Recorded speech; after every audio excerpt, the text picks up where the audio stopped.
and I thought this was pretty funny. Do you guys remember Andrew Yang? I'm sure you do. We haven't heard much from the Yang gang lately. I think we all know why. But let's take a look at this. Yeah, so Mark Cuban endorses Andrew Yang's new book.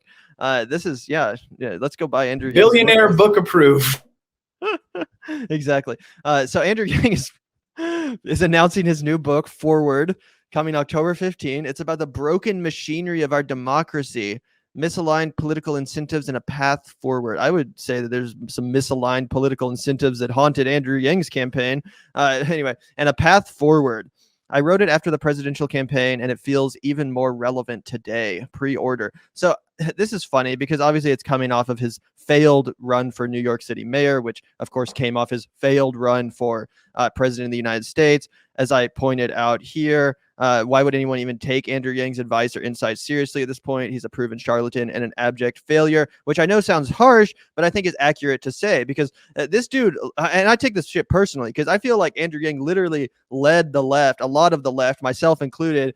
He really led us down this path of thinking he was a genuine guy with, he had some, misguided ideas, but he was really this genuine guy who cared about solutions and cared about answers. And, he was above the partisan fray and all this horse shit. And then it turned out that was exactly the opposite of what his campaign stood for. It turned out that as soon as he got even remotely close to being in power, when he actually thought he would be mayor of New York City, he immediately switched. All of his values went out the window. He immediately cozied up to the Wall Street establishment. He hired these giant consulting firms that helped get Michael Bloomberg into office. He cozied up to the police union. He was touting his endorsement of the police union. He was, he was insulting the mentally ill. He was insulting the homeless, which again, coming from the guy who literally ran for president on anti-poverty campaign to then turn around and shit all over the homeless and the mentally ill. Are you fucking kidding me?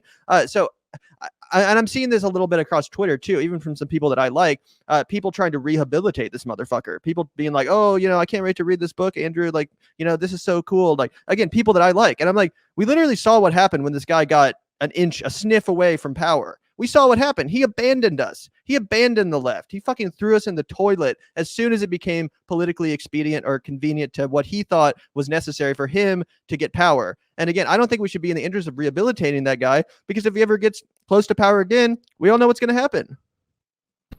Yeah, 100%. So I don't know. Fuck Andrew Yang. I've always been a little bit perturbed by Andrew Yang because I wasn't that into his UBI policy, because it basically tried to strip everybody of its social safety net, and that kind of really gave me like Milton Friedman vibes. But also his policies of like, oh yeah, I'm gonna fuck everybody that's Palestinian, and absolutely unconscionable comments on the fucking homeless, like you mentioned, Gavin, and also just the fact that the fucker said that his favorite New York stop was fucking Times Square. So, and you're running for the mayor of New York. I don't trust you. Get the fuck away from me. So anyway, I think that he's always kind of been like a charlatan guy. He kind of embodies that like nouveau Silicon Valley progressivism, where it's like, as long as I can still make people a shit ton of money, like I want to present myself as altruistic.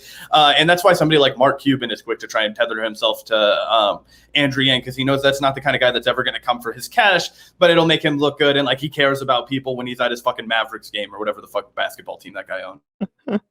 Yeah, exactly. And I wanted to go through a little bit of this piece too, recently published in The Intercept by Akilah Lacey. Really good article called, I think it's called What Happened to Andrew Yang's Campaign for Mayor. And it talks about just some of the dysfunction and internal dissatisfaction that went down during Andrew Yang's campaign, which again, briefly looked like it was going to be the victorious campaign. It really seemed like he was going to win. And according to this piece, Andrew Yang himself thought that he was going to win, even up until the day or two before the election. He was thoroughly convinced that he would win. And then he came in fourth place, had to be the first to drop out in an utter embarrassment. Anyway, let's just take a look at some of this piece, because I think it's pretty damning. So it says, in June, after just a year after a summer in which New York City police officers routinely brutalized protesters demonstrating against police brutality, Yang won the endorsement of the NYPD Captain Endowments Association, the police union to which frontrunner candidate Eric Adams once belonged.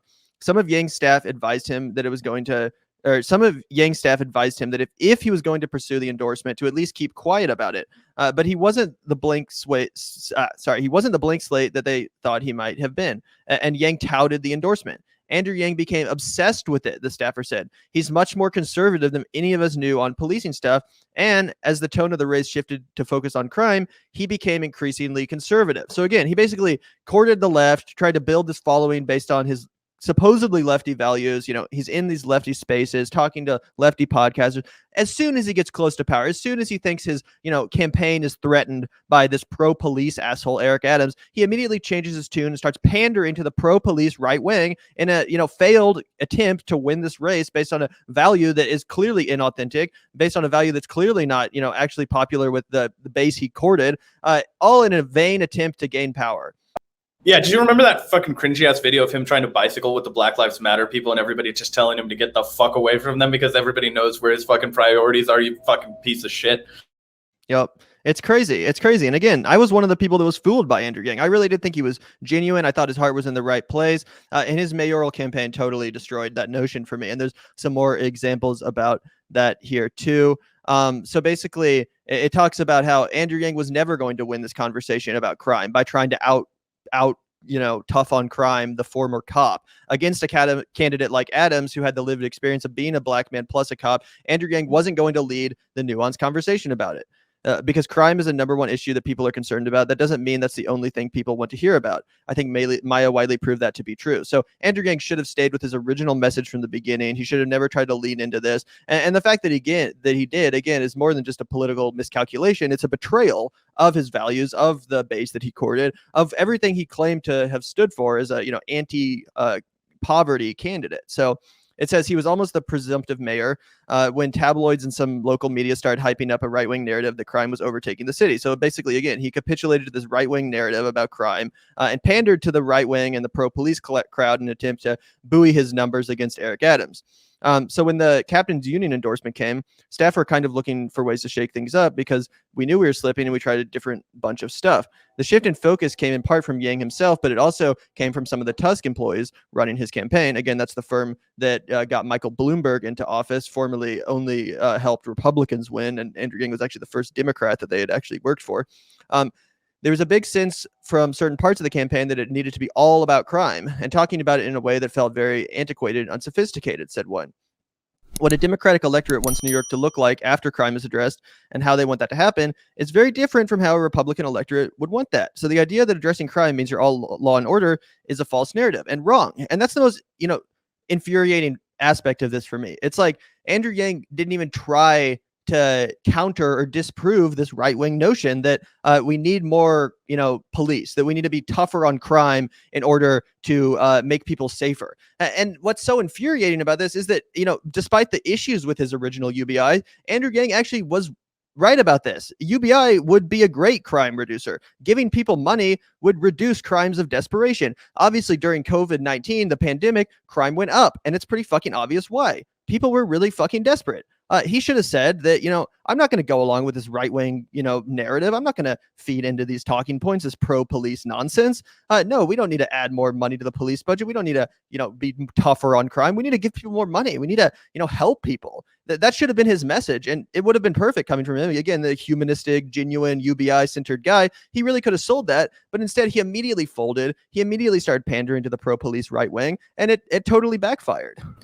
Yeah, and I think it's an example of how Andrew Yang actually doesn't have as strong of political instincts as we thought that he may have once had. And I think a lot of it comes down to the fact that the success of his original campaign was a lot of recycled people. Like, I don't know if people know this. I don't know if it's a lot of recycled talking points from Silicon Valley is what it was. I remember when I was in business school not that long ago, what they were constantly fucking telling us as if it was a good thing, as if this was like something that we should all be like fucking shitting our pants for, was about how like all the driving jobs are going to go away, guys. Like it's like, you got to be in the ownership. You got to be in the owner's seat, guys, because let me tell you, pizza delivery drivers, truck drivers, freight drivers, train drivers, everybody, man, it's gonna be out the window. Uber's gonna own it. Oh man, it's gonna be fucking crazy. So this is all the kind of background that is feeding constantly. Oh, that and cryptocurrency were the other big things that were going on when I was in fucking business school. Everybody was getting rich on Bitcoin, telling people to refinance their houses, fucking new gold rush, all kinds of shit, right? Okay, so you have that playing, he then takes all of those ideas, all those concepts that are really sexy. They're like, advertisement agencies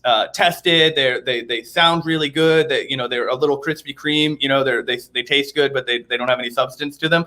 And I think that was kind of fleshed out in his presidential campaign. He got on camera a lot. He had a few good debate moments. He had a lot of good speaking moments when he was talking about riding with fucking Iowa people, but it all feels like a performance now when you know his politics.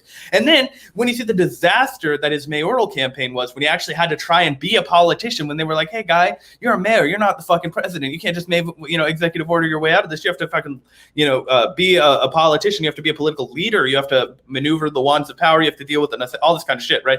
It all was just kind of like, he didn't seem like, one, he knew how to do any of that shit, or two, like he had any real intention of doing that shit. And so it all became a house of cards where any kind of bad press was just devastating to him, because all he was like this media creation where he was supposed to be this affable guy that you would vote for. But then when he said a bunch of super cringy shit, it was like, oh wait, he's not affable anymore. He's kind of a piece of shit, in my opinion, after the fucking Gaza comment, all that shit. Super pandering in a gross way to the Jewish community, I thought, and all kinds of shit, right? It just exposed him as being a shell, as if, he was just a guy reading lines. And he's a terrible politician. So yeah, he'll probably make some money off of this book, and then be like a fucking CNN contributor, and then go back to like being like out of media. I doubt he's able to successfully rehabilitate, because his charlatanism is just totally exposed.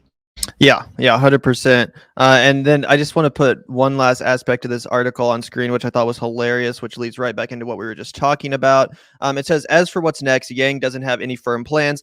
Last month, he announced his new book, Forward: Notes on the Future of Our Democracy. Yang spoke openly during the campaign about his plans for publication, much to the chagrin of staff, who informed him that doing so could make it look like he was only running to promote it. At one point, Yang posted a chapter of the book on his Medium site where he published various communications during the campaign.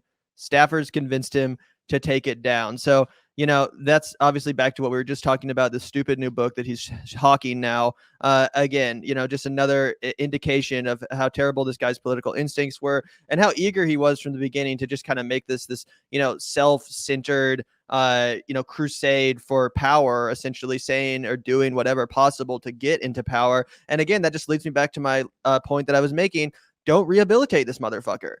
Don't rehabilitate him. He's not this, affable, goofy, charming guy that has some, lefty independent values. No, he's a power hungry, craven loser that's never really accomplished much of anything in his life that's notable or good. And now just wants to use that lack of experience to try to translate it into power, which he has no right to.